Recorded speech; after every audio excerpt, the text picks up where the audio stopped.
আসসালামু আলাইকুম ফুটবল প্রেমী, আশা করি আপনারা সবাই ভালো আছেন। আলহামদুলিল্লাহ আমিও ভালো আছি। তো আমি এখন কথা বলবো, আজকে হচ্ছে 15 তারিখ, কোপা আমেরিকা। আর যেগুলো দেশ রয়েছে আমেরিকা ভিত্তিক, সেই দেশগুলো নিয়ে 16টা দেশ কোপা আমেরিকা খেলেছে 2024-এ। ওকে, তো এই আজকে 15 তারিখ সকাল 6টার সময় ফাইনাল ম্যাচ অনুষ্ঠিত হওয়ার কথা ছিল, কিন্তু মাঠের খেলা আর্জেন্টিনার কলম্বিয়া এই ম্যাচটিতে ফাইনালে এসেছে। ওকে, তো এই যে মাঠের খেলা তাদের শুরু হওয়ার আগেই তাদের ফ্যান্সদের মধ্যে মাঠের বাইরে এক খেলা শুরু হয়ে গিয়েছিল। ওই খেলার কারণে ঠিক আসল খেলা, মাঠের খেলা অনেক দেরিতে শুরু হয়। তো এর আগেও কিন্তু আর্জেন্টিনা 2021 সালে ফাইনালে গিয়েছিল। ওখানে ফাইনালে তাদের বিপরীতে ছিল ব্রাজিল। এই ব্রাজিলকে 1 গোল দিয়ে আর্জেন্টিনা ওই 2021 সালে ডি মারিয়া একটা গোল দিয়েছিল, যার কারণে ফাইনালে তারা জয়লাভ করে। বর্তমান চলছে 2024 সাল, 7 মাস। আজকে হচ্ছে 15 জুলাই। তো সকাল 7টা বাজে যে ম্যাচটা অনুষ্ঠিত হলো, এই ম্যাচে কে জিতলো এবং কিভাবে জিতলো সম্পূর্ণ বিষয় নিয়ে কথা বলবো এই ভিডিওতে। তো সর্বপ্রথম ম্যাচে মনে করেন যে আমাদের যে বর্তমানে এই ম্যাচটা হয়েছে এটি হয়েছে আমেরিকায়। ওকে, আমেরিকা মিয়ামির গার্ডেন মাঠে। ওকে, তো এই যে কোপা আমেরিকা যে অনুষ্ঠিত হলো, যতগুলো ম্যাচ হয়েছে সবগুলো ম্যাচই কিন্তু আমেরিকায় অনুষ্ঠিত হয়েছে, কিন্তু আমেরিকার বিভিন্ন স্থানে, এক মাঠে না। ওকে, তো এই ম্যাচটা অনুষ্ঠিত হয়েছে মিয়ামির মাঠে, গার্ডেন মাঠে। ওকে, তো এখানে বিপরীত দল হচ্ছে আর্জেন্টিনার, বিপরীত দল হচ্ছে কলম্বিয়া। এই কলম্বিয়া অনেক ভালো খেলে থাকবে। তো প্রথমে যখন ম্যাচটা শুরু হয়, দুই দলে কিন্তু অনেক আক্রমণাত্মকভাবে খেলার চেষ্টা করেছিল, কারণ এখানে যে দল জিতবে সেই কিন্তু কাপ পাবে, যে হারবে সে এখান থেকে বিদায় নেবে। আশা করি বুঝতে পেরেছেন।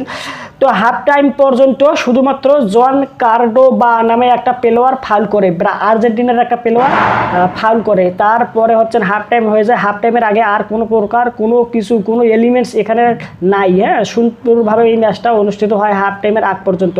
হাফ টাইমের পরে মনে করেন যে এত পরিমাণে প্লেয়ার চেঞ্জ করেছে যে বলার মতো না। হাফ টাইমের আগে কলম্বিয়া প্লেয়ার চেঞ্জ করেছে 3টা, আর হচ্ছে আর্জেন্টিনা চেঞ্জ করেছে মাত্র 2টা। ওকে, এভাবেই খেলা চলতে থেকে মনে করুন যে 90 মিনিটে খেলা শেষ হয়ে যায়। 4 মিনিট এক্সট্রা টাইম দেওয়া হয়, খেলা শেষ হয়ে যায়। কোনো দলেই গোল দিতে পারে না 90 মিনিটের আগে। ওকে, তো কিছুক্ষণ পর 90 মিনিটের পরে আবার নতুন করে এই ম্যাচটা শুরু হয়। তো ম্যাচটা শুরু হয় আপনার মনে করেন যে 30 মিনিটের জন্য, সম্ভবত 30 মিনিটের জন্য। 30 মিনিটে মনে করেন যে এনারা যে পরিমাণে প্লেয়ার চেঞ্জ করেছে যে বলার মতো না। কলম্বিয়া চেঞ্জ করেছে হচ্ছে 1 2 3 3 4, পুরো 4টা প্লেয়ার চেঞ্জ করেছে। আর্জেন্টিনা চেঞ্জ করেছে 1 2 3 4, 4টা আর্জেন্টিনা প্লেয়ার চেঞ্জ করেছে 4টা। ওকে, তো এখানে ঠিক 112 মিনিটে, 90 মিনিটের পরে যখন মাঠে নামে, ঠিক 112 মিনিটের পরে লাউটারো মার্টিনেজ গোল করে। এই লাউটারো মার্টিনেজ কিন্তু প্রথম দিকে খেলতেছিল না, লাউটারো মার্টিনেজকে এক্সচেঞ্জ করে নামানো হয়েছিল। ওকে, এই লাউটারো মার্টিনেজকে নামানো হয়েছে, জুলিয়ান আলভারেজকে মাঠ থেকে উঠিয়ে নেওয়া হয় এবং লাউটারো মার্টিনেজকে মাঠে নামানো হয় 97 মিনিটে। এই 97 মিনিটে ওনাকে মাঠে নামানোর কারণে ঠিক 112 মিনিটে যাওয়ার পরে উনি একটা গোল করে।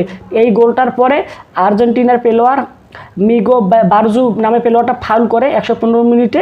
ঠিক 118 মিনিটে গিভানো লাউ কালসো কলম্বিয়ার প্লেয়ার একটা ফাউল করে, কিন্তু কোনো প্রকার আর কেউ গোল দিতে পারে না। এই যে আর্জেন্টিনার লাউটারো মার্টিনেজ যে একটা গোল করে, এই গোলটার কারণেই আর্জেন্টিনা 2024 সালে কোপা আমেরিকা ফাইনালে জয়লাভ করে। তো এখানে মেসি অনেক গুরুতর আহত হয়, ওনার পায়ে অনেক গুরুতরভাবে উনি আহত হয়, ওনাকে বড় ধরনের আঘাত লাগে, যার কারণে উনি এখানে ভালো কোনো পারফরমেন্স করতে পারেনি। তো এই 2024 সালে কোপা আমেরিকা নিয়ে এই হচ্ছে আমার ব্যক্তিগত মতামত। তো এখানে বর্তমানে আমি যে কথা না বললেই নয়, যে বর্তমানে যে আর্জেন্টিনার কোর্স রয়েছে, এই কোর্সটা কিন্তু অনেক ভালো। এই কোর্সটাও অনেক মানে পরিমাণে ভালো, যার কারণে মনে করেন আপনার যতগুলো বর্তমান ম্যাচ অনুষ্ঠিত হচ্ছে আর্জেন্টিনার বিপরীতে, যত ভালো দল পড়ুক বা খারাপ দল পড়ুক, প্রত্যেকটা ম্যাচেই কিন্তু তারা জয়লাভ করতেছে। তো আমি আশাবাদী এর পরবর্তীতে যতগুলো ম্যাচ অনুষ্ঠিত হবে প্রত্যেকটা ম্যাচেই আর্জেন্টিনা জয়লাভ করবে বলে আমার ধারণা। কারণ আর্জেন্টিনা বর্তমান যে পজিশনে রয়েছে, হ্যাঁ, তা মনে করেন যে বলার মতো না। বর্তমান ফিফা র্যাঙ্কিংয়ে 1 নম্বরে রয়েছে আর্জেন্টিনা। আর এই বর্তমানে এই আর্জেন্টিনা যে 1 নম্বর র্যাঙ্কিংয়ে রয়েছে, সেটা কিন্তু এই যে কোর্স বর্তমান যে রয়েছে, এই কোর্সের নাম হচ্ছে লিওনেল স্কালোনি। এই লিওনেল স্কালোনি আসার পরেই কিন্তু আর্জেন্টিনা ফিফা র্যাঙ্কিংয়ে একে রয়েছে। ওয়ার্ল্ড কাপ 2022 জিতলো, এই যে 2000 কোপা আমেরিকা 2024 জিতলো, এর আগেও 21 জিতেছে। তো ঠিক একই ধারায় অব্যাহত রয়েছে আর্জেন্টিনা। তো আমরা আর্জেন্টিনা ফ্যান্স যারা আপনারা রয়েছেন, তারা এই স্কলোনি লিওনেল স্কলোনি যতদিন রয়েছে, তারা টিম আর্জেন্টিনা অনেক ভালো একটা পজিশনে, একটা ভালো একটা জায়গায় রয়েছে। এই জায়গায় থাকবেন, এটা আমি চোখ বুঝে বলতে পারি। তো আমরা আশাবাদী আরও ভালো কিছু করুক, আর্জেন্টিনা বহুদূর এগিয়ে যাক। আর মেসি সম্ভবত অনেক সংবাদ মাধ্যমে প্রকাশ পাচ্ছে যে মেসি মনে হয় সম্ভবত আর কোনো ম্যাচ খেলবে না, অবসর নিয়ে নেবে, এরকমটা সংবাদ মাধ্যমে প্রকাশ করা হচ্ছে। কিন্তু বাস্তবে এখন পর্যন্ত মেসির কাছ থেকে কোনো অফিসিয়াল অ্যানাউন্সমেন্ট আসেনি। তো আমরা আশাবাদী উনি এরকম অবসর না নিয়ে ঠিক যদি নেক্সট ম্যাচগুলো খেলে থাকে, তাহলে আমরা আশাবাদী যে আরও ভালো কিছু হবে। তবে সম্ভবত এটা বলতে পারি আমি, যেহেতু রোনালদো অবসর নিয়ে নিয়েছে 2024 ইউরো থেকে, সে কারণে হয়তোবা মেসিও কোপা আমেরিকা থেকে অবসর নিয়ে নেবে। কোপা আমেরিকা এর পরবর্তীতে যে ম্যাচগুলো অনুষ্ঠিত হবে, ওগুলো তো সম্ভবত খেলবে না। কিন্তু ব্যক্তিগতভাবে 2026 সালের ওয়ার্ল্ড কাপ খেলার চিন্তাভাবনা রয়েছে। মেসি নিজ মুখে এটা অ্যানাউন্সমেন্ট করেছিল।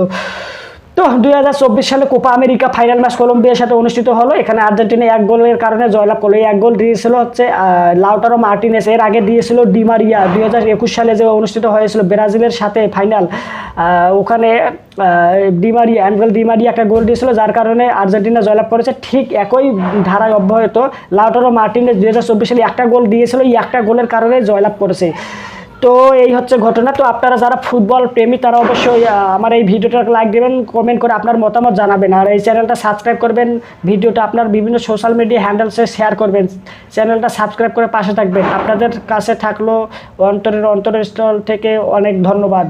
আশাবাদী আপনি ভালো থাকবেন এবং ফুটবল খেলা দেখবেন। আর্জেন্টিনা ফ্যান্সরাও অনেক খুশি। আর আর্জেন্টিনা ফ্যান্সদের আমার কাছে আবার একটা রিকোয়েস্ট, তারা যেন অন্য টিম যারা রয়েছে তাদেরকে যেন একবারে বেশি পরিমাণে কটূক্তি না করে, বেশি পরিমাণে ঘৃণা না ছড়ায়, এই বিষয়টাকে নিয়ে বেশি পরিমাণে কি বলবো, কোনো প্রকার সমস্যা তৈরি না করে। তারা আনন্দ করবে, এই বিষয়ে আমার কোনো বাধাগ্রস্ত, আমার মানে আমি যে নিষেধ করবো তা কিন্তু, তারা আনন্দ ফুর্তি করবে, ঠিক আছে, কিন্তু একেবারে ব্যক্তিগতভাবে যেন কাউকে অ্যাটাক না করে, কারোর সাথে যেন ব্যক্তিগতভাবে একদম পার্সোনালভাবে অ্যাটাক না করে এবং যার কারণে সমস্যা তৈরি না হয়।